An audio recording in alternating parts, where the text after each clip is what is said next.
नमस्कार मित्रों, मैं हूं डॉक्टर हरिनिवास। चैनल है संस्कृत साहित्य एवं संस्कृति और आप इस समय जो वेश्या अधिकरण है, वैश्विक अधिकरण नाम है, वेश्या के ऊपर नहीं है लेकिन वेश्या गमन जो लोग करते हैं उनके ऊपर इस अधिकरण का नाम रखा गया है।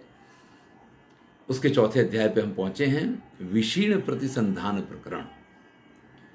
भैया, जीवन में सब दिन एक जैसे नहीं रहते। अगर आपके पास से सारा धन जिस वेश्या ने ले लिया है, कल को उसको पता चलता है कि आपकी लॉटरी लग गई, आप फिर वैसे ही धनवान हो गए हैं, आपने फिर संपत्ति को प्राप्त कर लिया है। क्योंकि जब आप उसके पीछे पड़ते हैं तो योग्य रूप से काम भी नहीं करते हैं, कुछ नहीं करते हैं, और जब आपको लगा कि धन की वजह से उसने आपको निकाल दिया है तो फिर आप एक मेहनत और फिर एक वो लगन के साथ काम करते हैं, फिर आपके पास संपत्ति आ जाती है। और वो वेश्या जैसे आपको छोड़ा था उसने किसी और के लिए, उसको फिर से छोड़ देगी आपके लिए। अब ये आपकी बात है कि आप दोबारा उसके चंगुल में फंसे ना फंसे। बहुत सारे उपाय, बहुत सारी बातें इस संदर्भ में क्या क्या करनी है, कैसे कैसे करनी है, वो सारी बातें यहाँ पे कही गई हैं। यहाँ तरह तरह की स्थितियों का वर्णन है कि अगर दोनों एक साथ आ जाएं तो क्या करना चाहिए। अगर दोनों एक साथ आकर के पहुंच गए हों तो आपको जिस पे विश्वास है कि भाई ये अधिक पैसे वाला है, पहले उसको चांस दीजिए। चांस तो दोनों को देना है, आपको तो किसी को निकालना ही नहीं है, लेकिन पहला चांस उसका बनेगा। इस तरीके की भी बातें की गई हैं। तात्पर्य तो यही है। जब मैं इस प्रकरण को पढ़ता हूं, जब मैंने इसको पढ़ा तो मुझे ऐसा लगा कि क्या व्यक्ति इतना दुर्बुद्धि भी हो सकता है। लेकिन काम का आवेग जिसके सिर पे चढ़ गया हो, वहां बुद्धि तो होती ही कहां है। यानी मैंने प्रारंभ में ही, कामसूत्र के प्रारंभ में ये बात कही थी कि काम जीवन के लिए बहुत आवश्यक है। ये कहिए कि जीवन का सर्वश्रेष्ठ एक सुख है, लेकिन जब तक वो काम के रूप में हो, जब वो आवेग के रूप में सिर में चढ़ जाए तो वो बीमारी बन जाता है। जीवन में आनंद चाहिए, आपको काम की 64 कलाओं को सीखिए, उनका प्रयोग कीजिए, उसमें कोई बुराई नहीं है। लेकिन वो काम हर वक्त आपके दिमाग में चढ़ा रहे, हर वक्त उसी के बारे में आप विचार करते रहें, ये सबसे विकट स्थिति है। लेकिन जब इस प्रकार की स्थिति बनती है तो ये पुनः संधि भी हो जाती है, पुनः संधान भी हो जाता है। और यही तो वेश्या होती है ना। वो अपने स्वभाव से, अपनी कलाकारी से, अपने आचरण से आपको वश में कर ही लेगी। आप नहीं आएंगे, सामने से दूत को भेजेगी, सामने से खुद चल के चली आएगी और फिर अपनी पुरानी प्रीति को याद दिलाएगी, पुराने दिनों को याद दिलाएगी, कुछ भी करेगी। लेकिन अगर आपके पास धन आ गया है तो अवश्य वो आपके चंगुल में स्वयं फंस गई है, ऐसा बता करके आपको अपने चंगुल में फंसाएगी। अब यहां नायिका के लिए भी कुछ परामर्श दिए गए हैं। देखिए, कुछ विशिष्ट विशिष्ट प्रकार के नायक भी होते हैं। इसमें एक नायक ऐसा है जो बड़ा धनवान है, और एक पुरुष ऐसा है जो बहुत अनुरक्त है। अब पुनः संधान का नंबर अगर आता है तो अगर कोई अनुरक्त है तो उसके साथ पुनः संधान तभी होगा जब वो समर्थ हो जाए।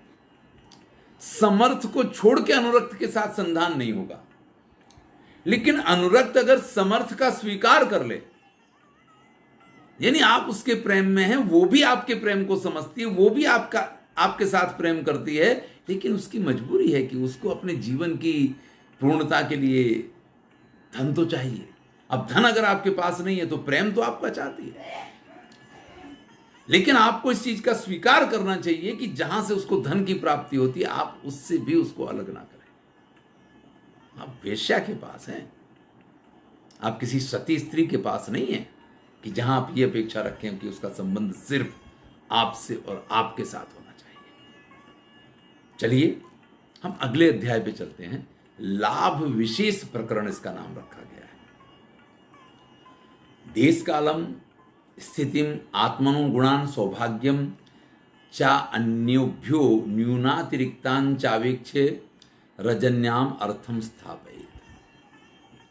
प्रत्येक व्यक्ति यानी प्रत्येक वेश्या, उसकी एक अपेक्षा होती है अपने देश के अनुसार, अपने काल के अनुसार, अपनी स्थिति के अनुसार, अपने गुणों के अनुसार, अपने सौभाग्य के अनुसार, और उसके आसपास मार्केट में जो लोग विद्यमान हैं उनके मुकाबले उसके पास क्या है, कितना है और कैसा है, इसके आधार पर रजन्याम अर्थम स्थापित, वो अपनी एक रात की कीमत तय करती है कि मैं अगर एक रात्रि के लिए आऊंगी तो इतना तो मुझे चाहिए। देखिए, ये फिल्मी अभिनेत्रियां जो प्रोग्राम में भाग लेने के लिए आती हैं, उसमें भी इसी प्रकार से उनका मूल्यांकन होता है। और यहाँ पे जो बात कही गई है वो वेश्याओं के संदर्भ में कही गई है। यानी हर व्यक्ति का अपना एक मूल्य होता है कि इस मूल्य पे आकर के वो इस कार्य को पूर्ण करेगी। अब अगर वही मूल्य उसको मिलता है तब तो ये लाभ विशेष नहीं हुआ। आप ये समझ लीजिए कि अगर आप एक ही रात्रि में ऐसे 2-3 लोगों से मिल लेती हैं तो आपने लाभ विशेष प्राप्त किया। अगर आप किसी एक की उसमें बनी रही तब तो फिर आपने एक ही प्राप्त किया, तो लाभ विशेष उसको नहीं कहा जा सकता है। दूत भेज दीजिए समागम के लिए जो योग्य लोग हैं, एक ही रात में 2 से 3 लोगों के साथ बुलाइए। 1 से अधिक लोग आपके यहां आने चाहिए। अब 2 लोग अगर बैठे हुए हैं, ऐसे में आप जिसको पहले अंदर बुला लेंगे वो आपको डबल कीमत तो दे ही देगा, क्योंकि उसको मालूम है कि दूसरा व्यक्ति बाहर बैठा हुआ है। अब अधिक लाभ का एक और प्रकार हो सकता है। अब अगर मान लीजिए 2 प्रेमी ऐसे आ गए हों जो एक समान हो, आप जितना उनके बारे में जानते हैं वो दोनों ही धन में, प्रेम में, हर तरीके से समान है, तो क्या करेंगे? तो भैया उनमें से जो कंजूस ना हो,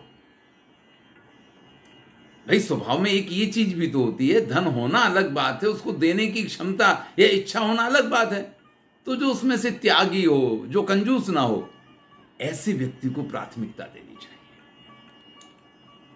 अब स्थिति ऐसी है कि रागी और त्यागी में से, यानी प्रेमी और त्यागी में से आपने जो कंजूस नहीं है उसको महत्व दे दिया, लेकिन जीवन में आपको राग की अधिक आवश्यकता होती है। मैंने अपने वेश्या वाले वीडियो का प्रारंभ भी वहां से किया था, जब मैंने कहा था कि हर वेश्या ये चाहती है कि उसका भी अपना एक घर हो, काश, लेकिन वो उसके लिए बड़ा ही असंभव जैसी स्थिति होती है। खैर आजकल तो वो स्थिति नहीं है, आज की स्थिति तो अलग है, लेकिन उस समय की जिस दशा का वर्णन किया है, तो वहां जब वेश्या गृहिणी बनना चाहती हो तो ऐसी स्थिति में उसको उस त्यागी की अपेक्षा रागी को, यानी प्रेम करने वाले को अधिक महत्व देना चाहिए। क्योंकि जो त्यागी है उसका स्वभाव ऐसा होता है कि आज अगर आपके लिए वो छूट से पैसा का उपयोग कर सकता है तो कोई और मिल जाएगा। जब पैसा ही कोई खर्च करने के लिए तैयार है ना, लेकिन जिसको आप प्रेम कहते हैं, जिसको आप राग कहते हैं, जिसको आप प्यार कहते हैं, वो हर किसी के पास से नहीं मिलेगा। और इसके लिए ये समझ लीजिए कि जो त्यागी है, यहां शब्द बड़ा प्रयोग करने में मुझे हिचकिचाहट हो रही है, यानी जो कंजूस नहीं है, जो खुल के खर्च करने वाला है ना, वो आपके किसी भी उपकार को, आपके किसी भी प्रेम को, आपके किसी भी व्यवहार को जीवन में याद नहीं रखेगा। वो तो यही कहेगा मैंने मूल्य चुकाया है, पैसा दिया है और जो प्राप्त किया है वो प्राप्त किया है। लेकिन जो आपसे प्रेम करता है वो हमेशा आपके प्रति कृतज्ञ रहता है कि जीवन में किन परिस्थितियों में आपने उसको संभाला है, किन परिस्थितियों में आपके पास से उसको क्या प्रेम, क्या प्यार मिला है। ये जो पूरी बात होती है, महर्षि वात्स्यायन ने इस चीज पे भी यहां गौर करने को कहा है कि रागी, त्यागी और कृतज्ञ, ये 3 प्रकार के लोग होते हैं। इसमें सबसे श्रेष्ठ कृतज्ञ है, चाहे वो निर्धन ही क्यों ना हो।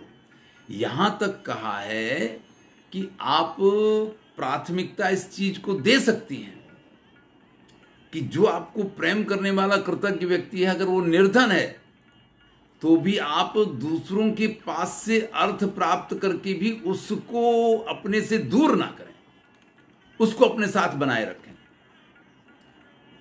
अब जो गणिकाएं हुआ करती थी उत्तम, उनकी स्थितियां तो कैसी होती थी कि वो देव मंदिर बनवा दें, कुआं बावड़ी खुदवाना, बाग लगवाना, पुल बनवाना, निवास स्थान,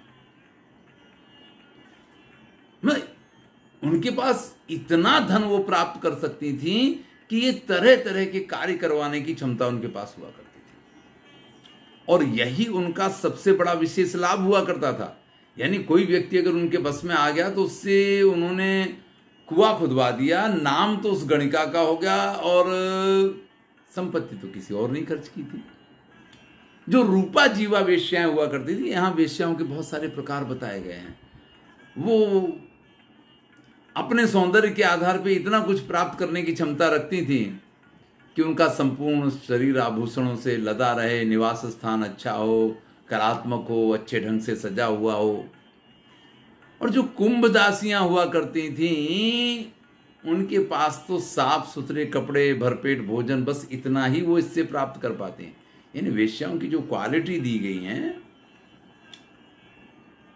उसमें ये स्थितियां, यानी हर वेश्या एक जैसी सफल और धनाढ्य नहीं हो सकती थी। देश, काल, वैभव, सामर्थ्य, अनुराग, लोकाचार, ये सारी चीजें व्यक्ति की निश्चित नहीं है। इसीलिए वेश्या की वृत्ति जो है ना, वो भी सदैव अनियमित मानी गई है। एक गीत आपने सुना होगा कि अभी तो आप युवान हैं, बहुत चाहने वाले मिल जाएंगे, लेकिन जब ये सब कुछ चला जाएगा ना, प्रेम करने वाला तो तब भी प्रेम करता रहेगा। इसलिए महर्षि वात्स्यायन ने वेश्याओं को यह सलाह दी है कि जब आपके पास अवसर है तब आप अल्प लाभ पे न जाएं, तब आप जितना अधिक से अधिक लाभ आपको मिल पाए उस लाभ को प्राप्त कर लें। हां, अल्प लाभ के लिए भी आप कार्य कर सकते हैं, लेकिन उससे आपको भविष्य में लाभ होने की अगर कोई संभावना है तो ऐसे लोगों के साथ आपको अल्प लाभ पे या भविष्य लाभ के आधार पे संबंध बनाने पड़ सकते हैं। जैसे कोई राजकीय अधिकारी हो,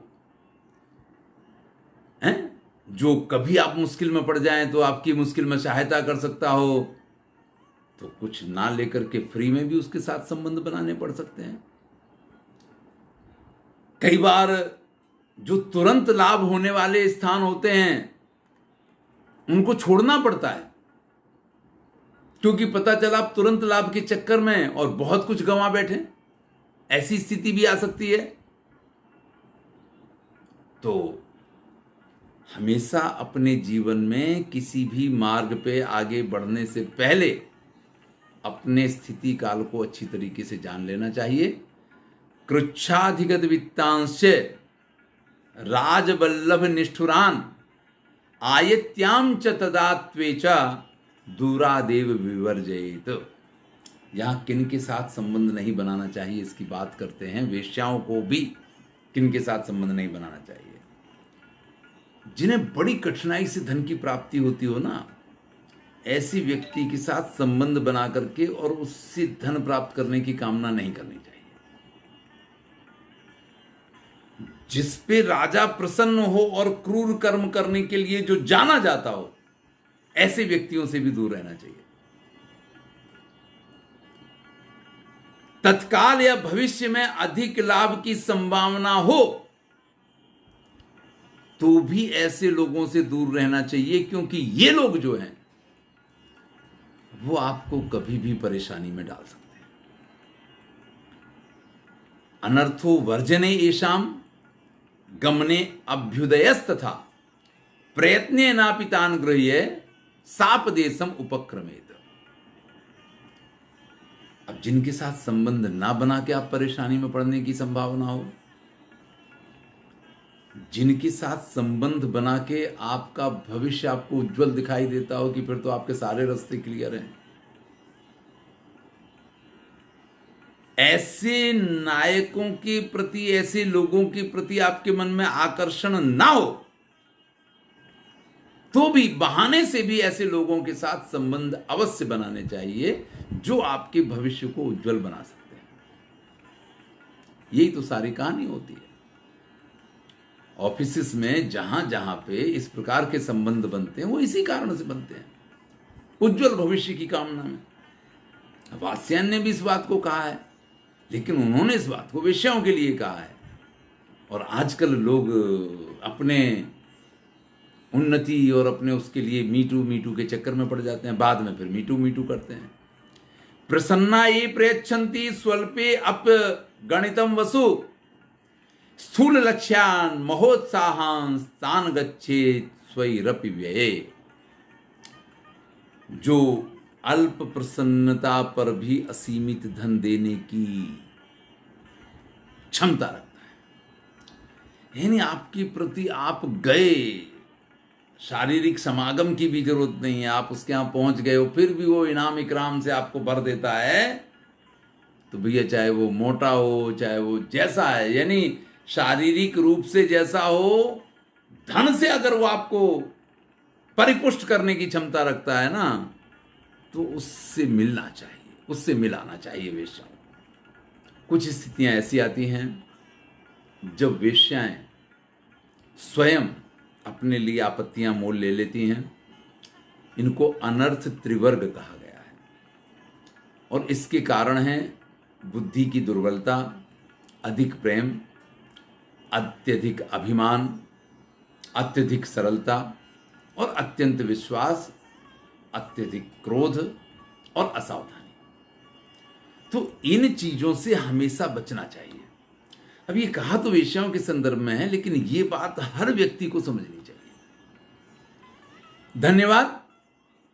एक वीडियो और इस संदर्भ में आएगा और फिर हम अंतिम अधिकरण पे पहुंच जाएंगे। धीरे धीरे हम कामसूत्र की पूर्णाहुति की तरफ बढ़ रहे हैं। धन्यवाद।